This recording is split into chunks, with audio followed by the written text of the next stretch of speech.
그 평범함이라는 그 라틴어 단어는 어디 가운데라는 단어와 산이라는 단어에 합성합니다. 그러니까 평범하다는 것은 산 가운데 있다는 것입니다. 산 가운데 있는 것이 왜 평범한 것일까요? 산 가운데서 사람의 눈에 띄지 않는 곳에 있어서 평범하다는 그런 의미를 가지고 있습니다. 그 자연인이라는 프로가 있는데요. 산 한 가운데 어떻게 아무도 살 것 같지 않은 그곳에 사람이 살고 있습니다. 우리 이웃과 같은 사람들인데요. 아주 평범한 사람들의 삶을 비춰보면서 그들의 어떻게 인생을 이렇게 보는 그런 프로입니다. 그들이 왜 산속에 들어갔는지 여러 가지 이유가 있겠죠. 뭐 사업의 실패라든지 건강의 어떤 고통, 또 뭐 관계의 깨어짐, 뭐 여러 가지 이유로 산속에 들어가 있는 어떻게 보면 평범한 사람들의 그 이야기입니다. 어떤 글을 보다가 그 철학자 니체를 소개하는 글을 봤는데요. 최근에 그 철학자 니체가 굉장히 현대인의 주목을 받고 있습니다. 근데 사실 이 철학자 니체는 이 현대인과는 좀 사실 좀 맞지 않는 그런 사람입니다. 왜냐하면 이 철학자 니체는 굉장히 독설가입니다. 니체는 그 여성 비하에 대한 말도 많이 하고 좀 삶이 너무 힘들어하는 사람들을 향해서 나약한 소리 하고 있다고 굉장히 비난하면서 그렇게 주저없이 말했던 독설가거든요. 그런데 많은 현대인이 이 니체의 말에 주목을 하는 이유는 이 사람들이 뭔가 하고 싶은 이야기인데 말을 하지 못하는 그 이야기를 속 시원하게 막 사이다처럼 하기 때문에 그렇습니다. 그런데요, 이 니체가 굉장히 강해 보이고 나약한 소리를 하는 것에 대해서 굉장히 비판하면서 강한 어떤 의지와 마음을 가진 사람처럼 보이지만 사실 그렇지 않습니다. 니체는 굉장히 마음이 여리고 되게 평범한 사람이에요. 니체의 일화 중에 니체가 길을 걷는데 마차가 지나가고 있었습니다. 여러분, 마차가 보통 마부가 말을 이렇게 채찍을 들어서 말을 이렇게 때리면서 이렇게 말차가 가지 않습니까? 니체가 그 채찍을 맞고 있는 말을 보면서 너무 이제 불쌍한 마음이 들었는지 갑자기 그 마차에게 달려들어서 말을 껴안고 펑펑 울었다는 거예요. 아주 강하고 독한 사람처럼 보이지만 사실 그렇지 않다는 거예요. 니체는 매우 인간적이고 아주 평범하고 되게 마음이 여린 그런 사람이라는 것입니다. 뭐 저희 삶도 마찬가지죠. 지극히 평범한 사람인데요. 여러분, 성경의 인물을 한번 들여다보십시오. 여러 인물들이 등장하는데 인물들 자세히 들여다보면 어떤 측면에서는 너무 대단하고 어떻게 저렇게 살지? 위인과 같은 그런 모습도 있고, 또 한편으로는 어떻게 저런 실수를 하지? 아주 연약하고 인간적인 그런 모습을 가지고 있습니다. 성경은 아주 솔직하게 다 말하지 않습니까?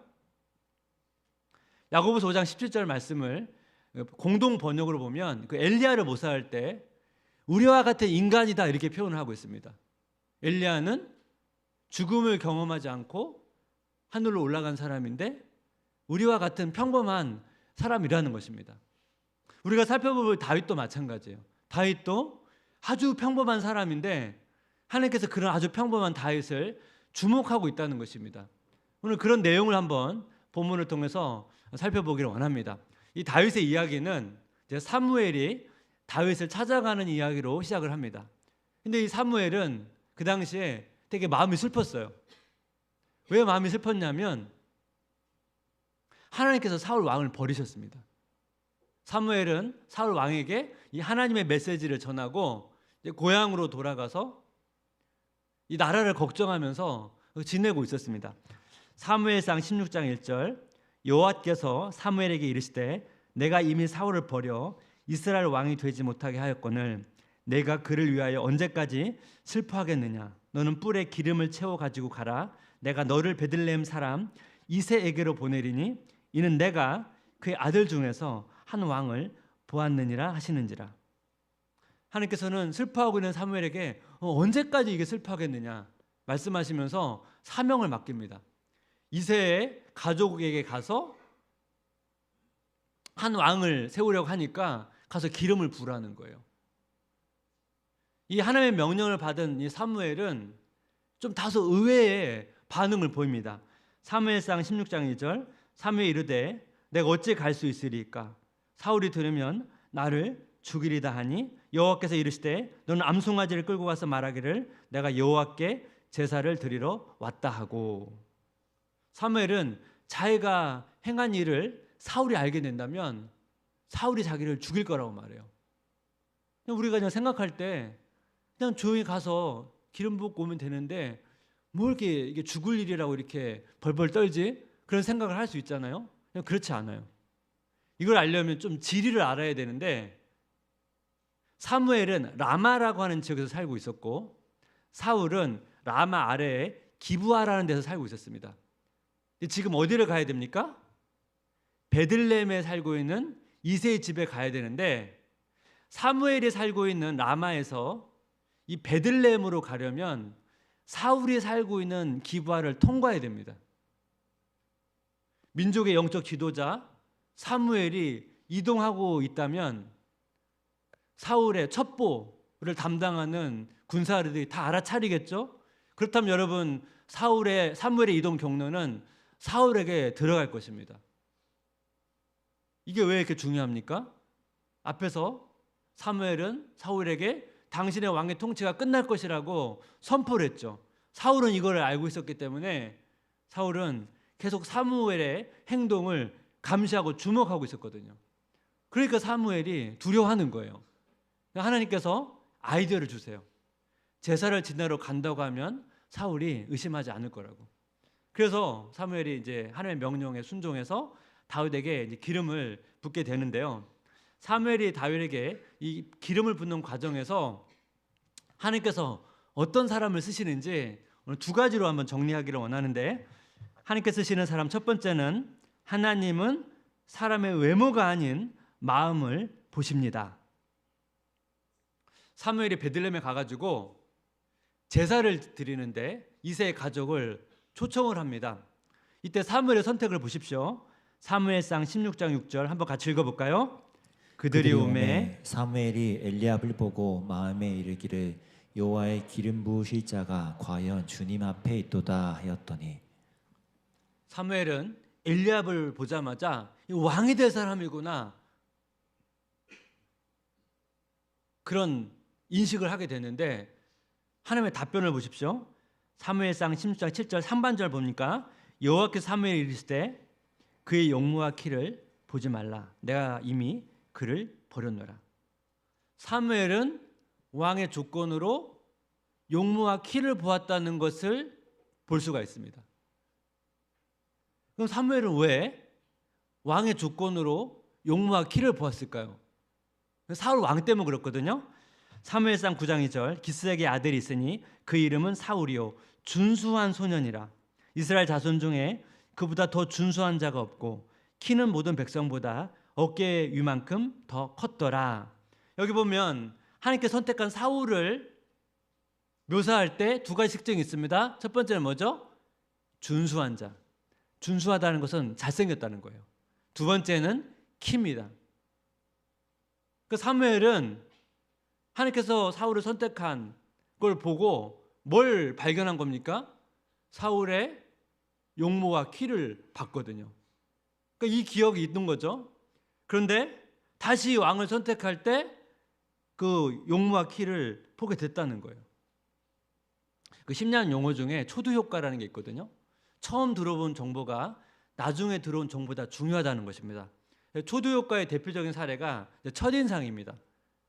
첫인상은 여러 가지 이제 외모나 이런 것들이 영향을 주죠. 우리가 어떤 사람의 외모를 보고 인상을 보고 너무 좋으면 사실 그 사람의 성품을 모른다 할지라도 그냥 아주 훌륭한 사람일 거라고 이렇게 생각을 한다는 거예요. 오늘 본문에서 엘리야의 이 초두 효과가 나타난 거예요. 엘리야를 보니까 왕이 될 사람이라 그런 생각을 했다는 거예요. 여러분, 그런데 우리가 사울 왕이 실패했다는 걸 알잖아요. 사울 왕이 실패했다는 것을 알매도 불구하고 사무엘은 여전히 이전 생각에서 벗어나지 못하고 있다는 거예요. 사무엘 같은 영적인 지도자도 실수를 할 수 있어요. 근데 여러분 놀라운 게 뭐냐면 다윗도 잘생겼어요. 한번 볼까요? 사무엘상 10장 12절 한번 같이 읽어보겠습니다. 이에 사람을 보내어 그를 데려오매 그의 빛이 붉고 눈이 빼어나고 얼굴이 아름답더라. 여호와께서 이르시되 이가 그니 일어나 기름을 부으라 하시는지라. 그의 빛이 붉고 눈이 빼어나고 얼굴이 아름답더라. 요즘 표현을 말하면 다윗은 꽃미남이에요. 잘생겼어요. 표현이 되게 다채롭잖아요. 아주 잘생겼다는 거예요. 그럼 하나님 결국 용모 보시는 거 아닌가? 그런 생각을 우리는 할 수 있단 말이에요. 다윗은 못생긴 게 아니에요. 또 이런 말씀을 또 받으면 또 이상하게 적용하세요. 다윗은 신앙도 좋고 잘생겼고 나중에 왕까지 되고 너무 다 주신 거 아닌가 하는 불공평해. 또 이런 생각을 하실 수 있거든요. 그렇지 않아요. 곧 이제 살펴보겠지만 다윗은 어린 시절 가족들 사랑을 잘 못 받았어요. 그리고 도망자로 살죠. 왕이 돼가지고 대부분 전쟁터에서 많이 보냈어요. 왕 중에 자녀가 배반해서 피난도 떠나요. 그래서 인간적으로 보면 다윗 삶은 아주 피곤하고 힘든 삶의 연속이었거든요. 다 주신 게 아니에요. 다윗이 분명 잘생긴 것은 맞지만 하나님께서 쓰시는 조건에 들어가지는 않는다는 거예요. 그래서 그 다음 핵심이 중요해요. 사무엘상 10장 7절 한번 같이 읽어볼까요? 여호와께서 사무엘에게 이르시되 그의 용모와 키를 보지 말라. 내가 이미 그를 버렸노라. 내가 보는 것은 사람과 같지 아니하니 사람은 외모를 보거니와 나 여호와는 중심을 보느니라 하시더라. 여기 중요한 표현이 있죠. 사람은 외모를 보거니와 여호와는 중심을 보느니라. 이 표현을 좀 자세히 좀 살펴보면 좋은데 여기서 중심이라는 단어는 심장, 마음 이런 단어입니다. 근데 이 중심이 어떤 대상을 의미하냐 주어의 주체를 의미하냐에 따라서 약간 해석이 다른데 개역 개정은 대상을 의미하는 것으로 번역을 했습니다. 그러니까 이런 의미죠. 사람은 상대방의 외모를 보지만 여호와는 사람의 마음을 본다 이런 해석입니다. 근데 이 중심이라는 이 표현이 주어의 주체로 이제 번역이 되면 이렇게 해석이 됩니다. 사람은 눈으로 보지만 여호와는 여호와의 마음으로 본다 이렇게 해석이 됩니다. 그럼 약간 해석이 달라지죠? 근데 여러분 대상으로 보냐 주체로 보냐에 따라서 핵심 메시지는 같아요. 하나님은 사람과 보는 관점이 다르다는 거예요. 여기서 되게 중요한 포인트가 있는데 어떻든 전통적인 해석으로 본다면 여호와는 사람의 마음을 보시는데요. 제가 앞에서 개역 개정은 중심으로 번역이 됐거든요. 근데 마음으로 번역되는 게 훨씬 좋습니다. 왜냐하면 중심이라는 단어로 번역을 하게 되면 이 사무엘서에서 굉장히 중요한 주제가 있는데 그 주제를 놓칠 수가 있어요. 한번 살펴보겠습니다. 사무엘서 첫 번째 이야기가 한나 이야기로 시작되는데 한나의 이야기는 사무엘서 전체를 관통하는 서론에 해당되는 그런 부분입니다. 보통 서론에서는 중요한 주제를 던지거든요. 한번 볼까요? 사무엘상 10절 15절 한나가 마음이 괴로워서 여호와께 기도하고 통곡하며 15절 한나가 대답하여 이르되 내 주여 그렇지 아니하나이다. 나는 마음이 슬픈 여자라. 포도주나 독주를 마시는 것이 아니요 여호와 앞에 내 심정을 통한 것뿐이오니. 여러분 서로 뭘 강조합니까? 한나가 마음이 괴롭고 또 마음이 슬프다는 것을 표현하고 있죠. 자녀가 없었습니다. 자녀가 없기 때문에 무시를 당했습니다. 마음이 슬프고 괴로웠습니다. 그 마음을 하나님께 고백하면서 토해놓고 있죠. 근데 여러분 보십시오. 어떻게 바뀌는지. 사무엘상 2장 1절 한나가 기도하여 이르되 내 마음이 여호와로 말미암아 즐거워하며 내 뿔이 여호와로 말미암아 높아졌으며 내 입이 내 원수들을 향하여 크게 열렸으니 이는 내가 주의 구원으로 말미암아 기뻐함이니이다. 한나가 그 마음이 회복이 되었다는 것을 알 수가 있습니다. 사무엘서에서 굉장히 중요한 주제는 뭐냐면 마음입니다. 마음을 회복하는 것이 매우 중요합니다. 한나 이야기 이후부터 이제 왕들이 계속 등장하는데 여러분 왕들에게서 가장 중요한 게 뭘까요? 왕이 어떤 마음으로 통치하는지, 왕이 마음이 무너졌을 때 그걸 어떻게 회복하는지가 하나님의 관점에서 매우 중요하다는 것을 사무엘서는 계속 강조하고 있습니다. 히브리인들은 마음을 되게 중요하게 생각했습니다. 마음이 뭐냐면 우리가 보통 말하는 지성, 감정, 의지의 중심에 있는 기관이에요. 우리가 생각하고 느끼고 행동하는 것을 통제하는 게 마음입니다. 히브리인들은 그래서 마음을 되게 중요하게 생각을 했습니다. 우리가 한 주간 동안 여러 생각을 하고 또 여러 가지를 느끼고 여러 가지 행동하면서 마음이 무너질 때가 있습니다. 상심할 때가 있습니다. 이걸 막을 수는 없어요. 그런데 이 마음이 무너졌을 때 이 마음을 빨리 회복하는 것이 매우 중요하다는 것입니다. 히브리인들은 그거를 굉장히 중요하게 여겼다는 거예요. 그 하나님도 그걸 매우 중요하게 생각한다는 거예요. 사울 왕의 실패는 사실 전쟁의 실패가 아니에요. 마음을 회복하지 못한 실패예요. 저희 가정의 첫째가 지금 고3이거든요. 지금 수능을 준비하고 있습니다. 이 수능을 이제 준비하다 보니까 이 자녀의 마음과 부모의 마음이 좀 다를 때가 계속 생겨요. 이제 부모의 마음이 애타는 거죠. 그런 과정에서 준비하다 보면 마음이 이렇게 상한 일들, 마음이 무너진 일들이 생겨요. 또 최근에 그런 일이 생겼어요. 또 그 과정에서 저도 그거를 좀 이해하고 또 이야기 나누는 과정에서 저도 또 마음이 상한 일들이 생기고, 그래서 제가 이제 특세를 앞두고 그 마음으로 제가 특세를 또 말씀을 전하면 안 되잖아요. 그래서 빨리 이 마음을 회복하려고 하나님 앞에 은혜를 구하면서 그런 시간을 가졌습니다. 여러분, 일상에서 마음이 무너질 일이 계속 생깁니다. 크고 작은 일들이 자꾸 우리 마음에 영향을 미쳐요. 그리고 영향을 받죠. 여러분 어떻게 그걸 막겠습니까? 그런데 마음이 무너졌을 때, 마음이 낙심에 찾아올 때 어떻게 빨리 이 마음을 회복하는지, 이게 굉장히 중요하다는 것입니다. 무너진 마음을 방치하면 사울의 길로 가는 거고, 이 무너진 마음을 회복하면 한나의 길로, 다윗의 길로 가는 것입니다. 여러분 시편 52편 아시죠? 다윗이 영적으로 무너졌을 때 지은 시편인데, 여러분 이 시편이 왜 그렇게 중요한 시편입니까? 다윗에게 인생에서 굉장히 중요한 시편입니까? 마음의 회복을 고백한 시편이거든요. 시편 51편 10절 17절 한번 같이 읽어볼까요? 하나님이여 내 속에 정한 마음을 창조하시고 내 안에 정직한 영을 새롭게 하소서. 하나님께서 구하시는 제사는 상한 심령이라. 하나님이여 상하고 통회하는 마음을 주께서 멸시하지 아니하시는 일이다. 내 속에 정한 마음을 창조하시고 하나님께서 나에게 상하고 통회하는 마음을 멸시치 아니한다. 다윗이 그 마음을 가지고 하나님 앞에 나간 거죠. 하나님께서 이렇게 우리의 마음을 주목하고 계신다는 거예요. 지금 여러 가지 이유와 상황 때문에 마음이 무너진 성도님이 계시다면 오늘 이 시간 또 특세 한 주간을 통해서 그 마음의 회복을 경험하시는 그런 은혜를 주시기를 주님의 이름으로 축복합니다. 하나님께서 주시는 삶 두 번째는 뭐냐면, 하나님은 소명감을 가진 평범한 자를 주목하십니다. 하나님께서 지금 다윗의 마음을 주목했죠.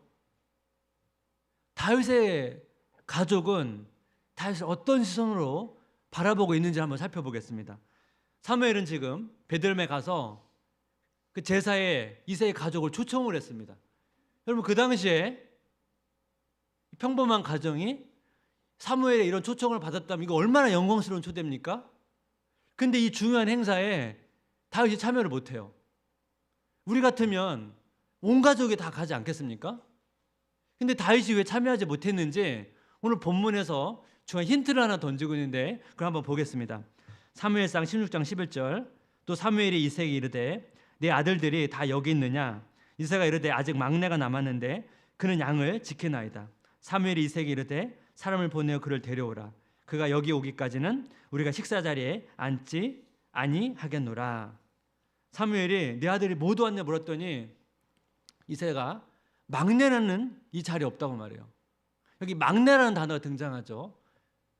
막내는 히브리어로 작은, 어린 이런 의미를 가지고 있습니다. 그러니까 형제 중에서 가장 어린, 그러니까 이게 막내라고 번역을 했는데요.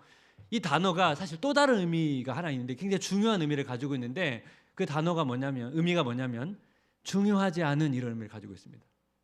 그렇다면 여러분, 이 의미로 번역을 하게 되면 지금 이새의 말은 어떤 의미입니까? 우리 집에 양을 치고 있는 자녀가 있는데 그 자녀는 중요하지 않습니다. 이런 의미입니다. 다윗은 가족들로부터 자신이 중요하지 않는다는, 중요한 존재가 아니라는 그런 메시지를 듣고 자랐다는 거예요. 만약 우리가 그런 메시지를 듣고 자랐다면 여러분 우리가 우리 자신이 어떤 생각을 하겠습니까? 성도님 가운데 뭐 그런 메시지를 듣고 자란 분도 계실지도 모르겠습니다. 제가 지난달 추천도서 엄마의 일기가 하늘에 닿으면 이 책을 한번 소개해 드린 적이 있는데요. 이 부모님께서 그 이화정 목사님을 진짜 다리 밑에서 데려다 키웠거든요. 근데 이걸 계속 이제 감추고 자기 자녀처럼 키운 거죠. 근데 어머니께서 이제 치매가 와서 점점 기억을 잃어가니까 그때서 처음 이제 얘기를 한 거죠. 어떻게 너를 데려다 키웠는지. 이화정 목사님이 사실 그 사실을 듣고 좀 충격을 받거든요. 왜 충격을 받았냐면 지금까지 한 번도 그런 느낌을 받은 적이 없거든요. 부모님께서 자기가 낳은 자녀처럼 사랑으로 키웠거든요. 참 얼마나 대단한 겁니까? 사실 여러분, 한국의 어떤 좋지 않은 부분인데 과거에는 어쨌든 딸보다는 아들을 많이 선호하지 않습니까? 그래서 그런 차별이 좀 있고요. 같은 아들이라도 장남의 삶에 따라서 좀 차별이 좀 많이 있었습니다. 제가 그동안 성도님들 많이 신방하다 보면 이런 차별 때문에 그 상처를 받은 분들이 생각보다 많다는 것을 제가 알게 됐습니다. 자존감이 낮은 거죠. 아픔이 있는 거예요. 오랜 시간이 지났지만 그 아픔이 있는 거예요. 여러분, 다윗도 가정 안에서 이런 상처가 있어요. 다윗은 평범한 사람인데 평범한 정도가 아니고 그 평범한 가정 안에서도 중요한 존재로 인식하지 않을 정도로 그런 상처를 받으면서 자랐다는 거예요. 근데 그 다윗이 그냥 그 역할을 묵묵히, 자기 가족들은 지금 사무엘을 만나러 갔는데 자기는 홀로 양을 지키면서 그 자리를 지키고 있다는 거예요. 그런 하나님께서 이런 평범한 다윗을 주목하고 있다는 것이죠. 여러분, 이것이 얼마나 우리에게 위로가 되는 말씀입니까? 여러분, 다른 말씀을 볼까요? 사도행전 4장 13절. 그들이 베드로와 요한이 담대하게 말함을 보고 그들이 본래 학문 없는 범인으로 알았다가 이상히 여기며 또 전에 예수와 함께 있던 줄도 알고. 여기 보면 범인이라는 표현이 나오는데 예수님께 제자를 선택할 때 진짜 평범한 사람들을 선택했습니다. 이 단어가 그런 의미예요. 그 당시에 전문적인 기술이나 지식이 없는 사람들을 이 단어로 사용했거든요. 이게 무슨 의미죠? 베드로와 요한은 어부예요. 물고기 낚는 거는 전문적 기술이 있지만 말씀을 해석하고 말씀을 가르치는 데는 완전 아마추어입니다. 랍비로부터 어떤 교육도 받은 적이 없어요. 근데 예수님께서 이렇게 평범한 사람을 선택하셔서 쓰신다는 거예요. 마이클 홀튼의 오디너리라고 하는 책이 있는데, 오디너리가 원래 영어로 번역하면 평범한 이런 의미를 가지고 있습니다. 그 책 내용 중에 워렌이라고 하는 젊은 엄마의 이야기가 나오는데요. 저는 이 글을 읽으면서 또 육아를 담당하고 있는 성도님들의 생각이 났습니다. 한번 제가 내용을 한번 읽어보겠습니다. 30살이 조금 넘은 지금 나는 두 아이와 함께 비교적 평범한 삶을 살고 있다. 젖먹이와 갓 2살이 된 아이를 돌보면서 하루 종일 집 안에서 지내는 것이 전쟁으로 폐허가 된 아프리카 마을에 있는 것보다 훨씬 더 두렵고 힘들다는 사실을 조금씩 깨닫는 중이다. 지금 나에게는 평범한 것, 곧 날마다 반복되는 일상을 견딜 용기가 필요하다. 나로서는 집안 사람들의 말을 잘 듣는 것보다는 고아를 돌보는 것이 훨씬 더 재미있는 일이다. 평범한 수요일 아침에 남편을 친절하게 대하는 일이나 내키지 않는 기분으로 어머니께 전화를 거는 일보다는 옷가지를 기부하고 활동적인 기독교 단체를 찾는 것이 더 쉬운 일이다. 이 아이를 키워본 그 어머니의 입장에서 아마 이 글은 되게 공감이 되실 거예요. 육아를 하다 보면 모략감도 찾아오고 과연 이것이 의미가 있는 일인가? 그런 회의감도 찾아오고 차라리 뭔가 밖에 나가서 뭔가 성취감이 있는 그런 활동을 하고 싶은 그런 마음들이 생기거든요. 근데 여러분, 저자가 탁월함과 이 평범함에 대해서 새롭게 정의를 내리는데 저는 그 표현이 굉장히 마음에 와닿는데 한번 우리가 천천히 그거 내용을 한번 같이 읽어보겠습니다. 탁월함이란 하나님께서 캘커다에서 가난한 자들을 섬기는 일을 맡기시든 프랑스 레스토랑에서 고객들을 시중드는 일을 맡기시든 그분의 소명을 귀하게 여기는 것이다. 평범하다는 것은 이기적인 동기로 탁월함을 추구하는 우상 숭배를 거부한다는 것이다. 여러분, 이 시대는 탁월함을 요구해요. 경쟁의 시대고 탁월하지 않으면 사실 살아남지 못하는 시대입니다. 그래서 왜 우리가 이렇게 힘들게 삽니까? 살아남아야 되거든요. 그래야 우리가 때로는 뭔가 이 땅에서 직업을 가지고 살 수 있기 때문에 우리는 내가 원하든 원하지 않든 이 탁월함을 추구할 수밖에 없어요. 그렇게 몰아가요. 그러다 보니까 뭘 놓칩니까? 탁월함을 추구하다 보면 일상에서 아주 사소한 그것을 하찮게 여길 수 있다는 거예요. 그러고 싶어서 그런 게 아니고 점점점 그런 일들에 대해서 멀어지게 된다는 것입니다. 근데 여러분, 뭐라고 말하죠? 평범하다는 것은 이기적인 동기로 세상적인 탁월함의 방식을 거부하는 것, 나의 맡겨진 일을 소중히 여기면서 묵묵히 해내는 것, 이것이 뭐예요? 하나님께서 바라보시는 탁월함의 삶이라는 거예요.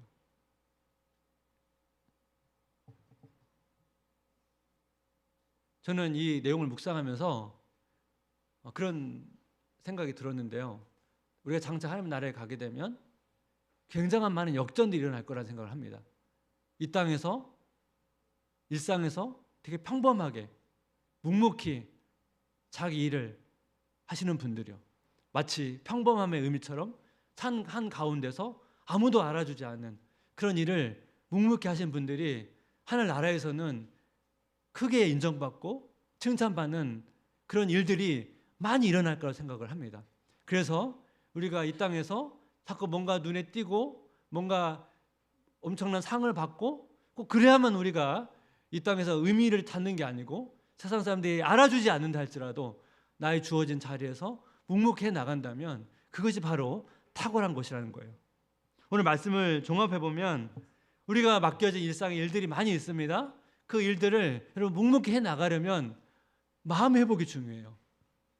아까 워렌의 엄마의 고백 있잖아요. 힘들다는 것, 마음을 지키는 게 힘들다는 거예요. 여러분, 히브리서 말씀을 보니까 히브리서 10장 22절 우리가 마음에 뿌림을 받아 악한 양심으로부터 벗어나고 몸은 맑은 물로 씻음을 받았으니 참 마음과 온전한 믿음으로 하나님께 나아가자. 여러분, 신약에서도 마음을 강조하죠. 참 마음으로 하나님께 나아가라고 말하죠. 여러분, 어떻게 이게 가능해졌습니까? 상반절 보니까 우리가 마음에 뿌림을 받아, 우리 마음에 십자가의 보혈이 뿌려졌기 때문에 우리가 어떻게 됐다고요? 이제 참된 마음으로, 회복된 마음으로 예수님께 나아갈 수 있게 됐다는 거예요. 이것이 뭘 강조합니까? 예수님께서는 우리의 마음의 회복을 위해 오셨다는 것입니다.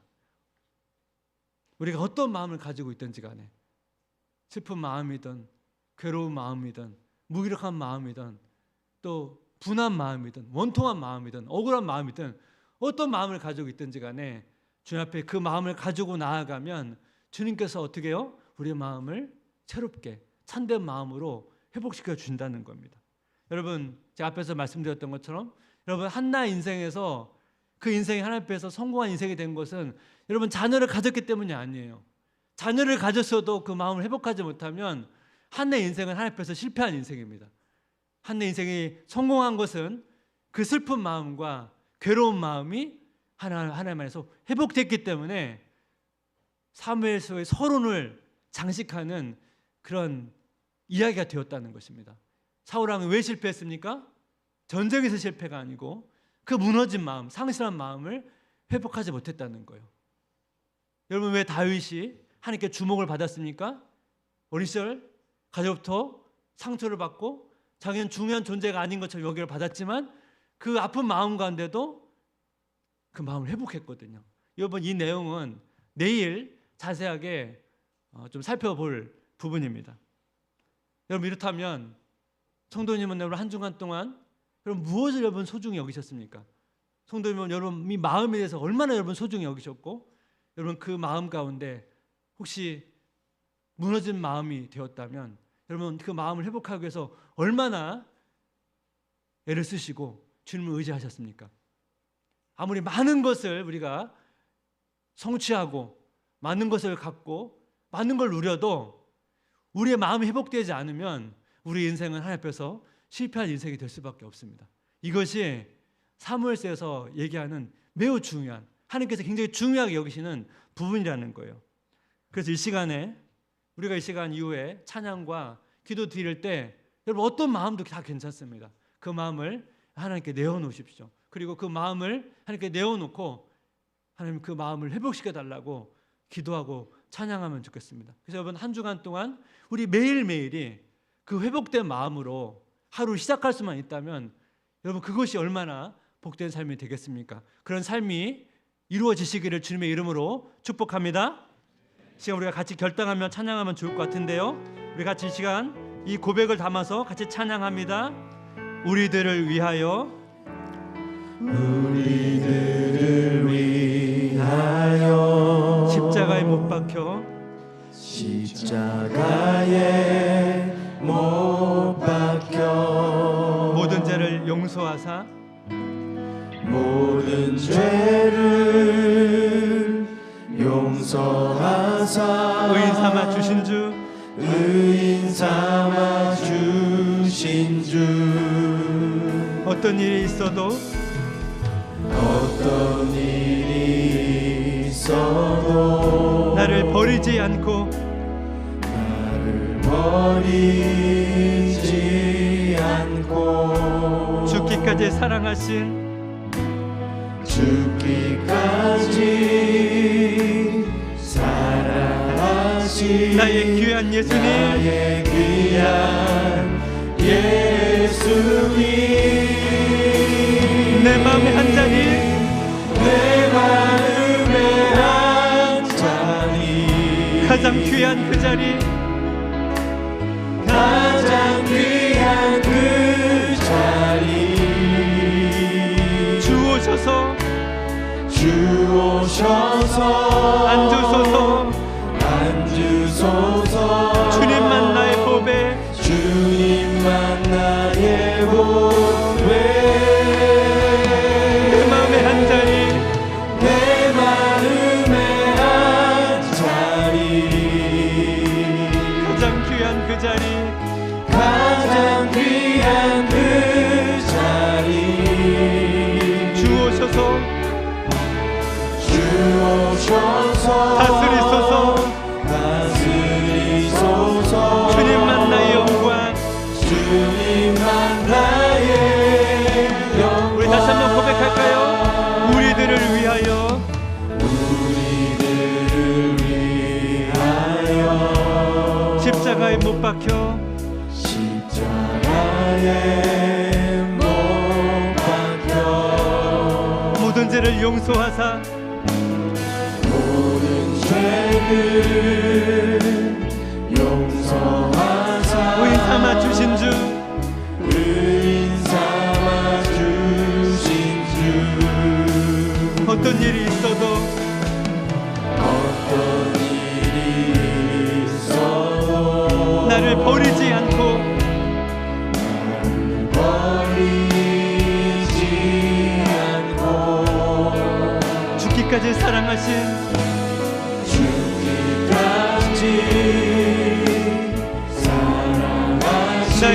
예수님, 나의 귀한 예수님, 이 시간 우리의 마음을 드리며 내 마음의 한 자리, 내 마음의 한 자리, 가장 귀한 그 자리, 가장 귀한 그 자리, 주님 앉으소서. 주 오셔서 앉으소서. 주님만 나의 보배, 주님만 나의 보배, 내 마음의 한 자리, 내 마음의 한 자리, 가장 귀한 그 자리, 주님 다스리소서. 주 오셔서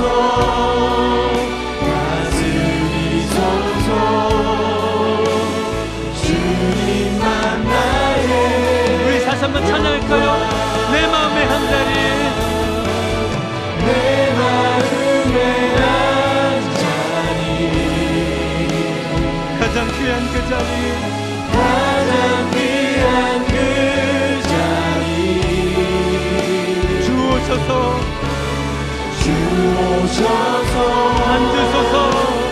앉으소서. 주님만 나의 보배, 주님만 나의 보배, 내 마음의 한 자리, 내 마음의 한 자리, 가장 귀한 그 자리, 가장 귀한 그 자리, 주님 다스리소서. 주 오셔서 다스리소서. 주님만 나의 영광.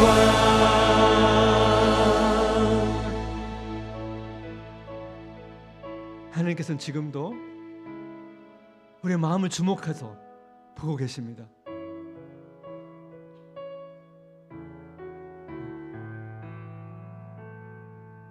우리의 마음을 제 하나님 앞에 내어놓았으면 좋겠습니다. 슬픈 마음이든 분한 마음이든 무기한 마음이든 어떤 마음도 괜찮습니다. 주님께서 그 마음을 받으시고 그 마음을 만져주시길 원하십니다. 이 마음을 회복하지 않으면 아무리 여러분 많은 것을 성취하고 많은 것을 누리고 그래도 여러분 그 인생은 하나님 앞에 실패한 인생이 될 수밖에 없습니다. 이 시간 하나님 우리 마음이 회복되기를 원합니다. 하나님 제 마음을 만져주시고 위로해 주시고 다시 회복해서 참된 마음으로 하나님 앞에 나아갈 수 있도록 또 일상을 살아낼 수 있도록 붙잡아 주시옵소서. 시간 예수 십자가의 은혜를 의지하며 주님을 의지하며 함께 같이 기도하며 나가겠습니다. 같이 기도하겠습니다. 하나님 아버지 은혜를 구합니다. 하나님 아버지 시간 우리의 마음을 주 앞에 내어놓습니다. 하나님 아버지 우리 마음을 다스려 주시옵소서. 우리 마음을 다스려 주시옵소서. 우리 마음을 회복시켜 주옵소서. 우리 상한 마음과 아버지 괴로운 마음과 아버지 어려운 마음을 주 앞에 내어놓습니다. 오셔서 다스리시고 통치하여 주시고 주님을 잡아 주시옵소서. 아버지 주님을 잡아 주옵소서. 하나님 아버지 우리가 회복된 마음을 잡내 나아가기 원합니다. 하나님께서 주목하시는 그 회복된 마음을 가지고 앞에 살아가기 원합니다. 우리 하나님 참 가운데 살아가는 영상 가운데 내 아버지 우리 마음을 그 마음을 가지고 영상을 살아낼 수 있도록 아버지 역사에 주시고 인도해 주옵소서. 그런 마음을 주게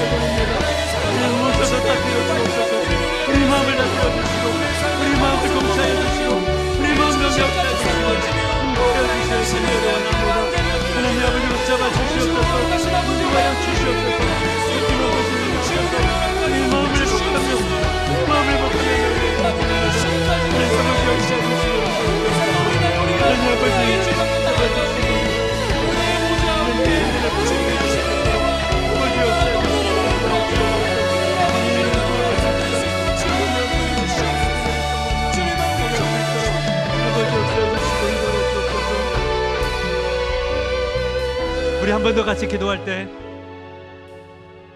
우리 삶을 돌아보며 같이 기도하면 좋겠습니다. 성도의 가정 가운데 무엇이 가장 여러분 소중하십니까? 가족의 건강, 자녀 입시와 취업과 결혼, 안정적인 삶, 이거 중요합니다.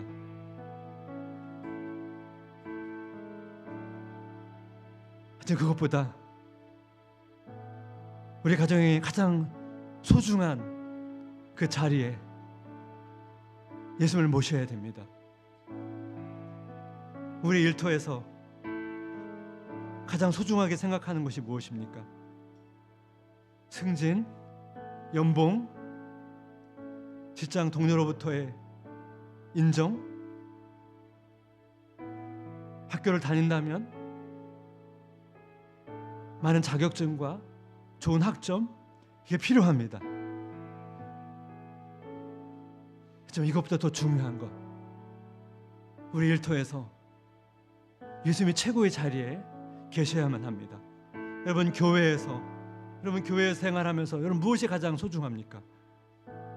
성도들과의 관계, 위로와 격려, 봉사를 통한 뭔가 만족감 필요합니다.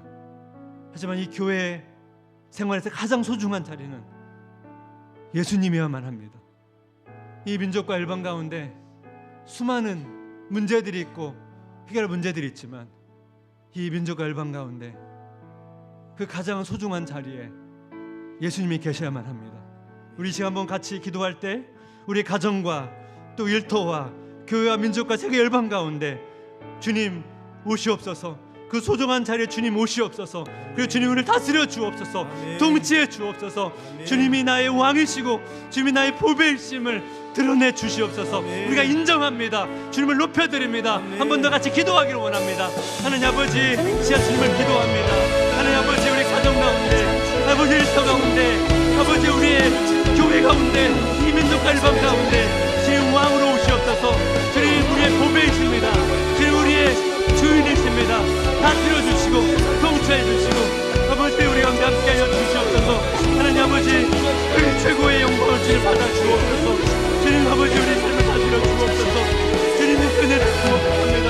주님 찬양합니다. 주님을 높여드립니다. 아버지 제 소리를 주 앞에 다시 한번 정리하며 아버지 소리하기 바뀌어있고 주님이 아버지 은혜로 빌려있는 것이 아니고 아버지 어려울 때만 찾는 분이 아니고 지연처럼 오셔서 다스려 주시고 통치해 주시고 주님의 우리 인생의 주인이 되어주셔서 우리 우왕이 되시옵소서. 하나님 함께하여 주시고 지금 다스려 주실 간절히 원합니다. 그를 붙잡아주시고 역사해주시고 인도하여 주시옵소서. 주님의 은혜를 사모하며 나아갑니다. 하나님 아버지 성도의 인생 가운데 모든 삶의 하나뿐마다 주인으로 찾아가셔서 주의 주인이 되어주시고 그 주인 되심을 자랑하며 나아갈 수 있도록 역사해 주셔서 그분의 주인을 인정할 때 하나님의 놀라우신 은혜와 평안 그 놀라우신 회복들이 일어날 수 있도록 우리 함께 하시는 놀라운 경험을 바라볼 수 있도록 역사해 주옵소서. 우리 같이 찬양합니다. 내 마음의 한 자리에 내 마음의 한 자리 가장 귀한 그 자리 가장 귀한 그 자리 주님 앉으소서. 주 오셔서 앉으소서. 주님만 나의 법에 주님만 우리 자리 일어나셔서 내 마음의 한 자리 내 마음의 한 자리 가장 귀한 그 자리 가장 귀한 그 자리 주님 다스리소서.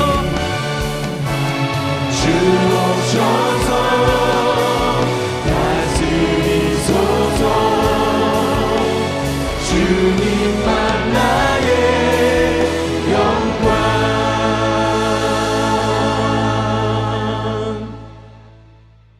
하나님 아버지, 하나님께서는 우리의 마음을 주목하시고 우리의 마음을 받기를 원하셨는데 우리의 삶을 돌아보면 우리의 마음을 드리기보다 다른 것을 더 소중히 여기고 다른 것을 더 가치 여기고 그걸 자꾸 하나님께 드리려고 애를 썼던 삶이었음을 제가 고백합니다. 하나님께서 우리의 마음을 이렇게 소중히 여기시는데 하나님, 우리 애가 한 주간을 살다가 또 마음이 무너지고 또 상심이 들고 괴롭고 고통스럽고 슬플 때 그 마음을 하나님 앞에 내어드리고 그 마음을 속히 회복할 수 있는 은혜를 허락해 주옵소서. 십자가의 보혈로 정결함을 힘입어 온전한 마음으로 주님 앞에 나아가는 삶이 될 수 있도록 인도해 주옵소서. 우리가 매일매일 하루 가정이든 캠퍼스든 직장으로 갈 때 이 온전한 마음을 들고 나아갈 수 있도록 하나님께 성도의 삶을 붙잡아 주옵소서. 만져주시길 원합니다. 특별히 해결할 수 없는, 도저히 우리 힘으로 해결할 수 없는 그 상황에 직면해서 늘 슬픈 마음으로 또 하루를 시작하는 성도님이 계시다면 하나님 위로해 주시고 그 마음을 받아주시고 한나의 마음을 회복시키신 것처럼 회복시켜 주시옵소서. 이번 한 주간 동안 그런 은혜를 누리기를 원하고 우리의 가정과 우리 일터와 교회와 민족과 세계 열방 가운데 주님이 우리의 왕이시고 우리의 보배이시고 주인이심을 시간 선포하고 고백하는 그런 시간 될 수 있도록 인도해 주시옵소서. 예수 그리스도의 은혜와 하나님의 놀라우신 사랑하심과 성령님의 위로통 충만하심 역사가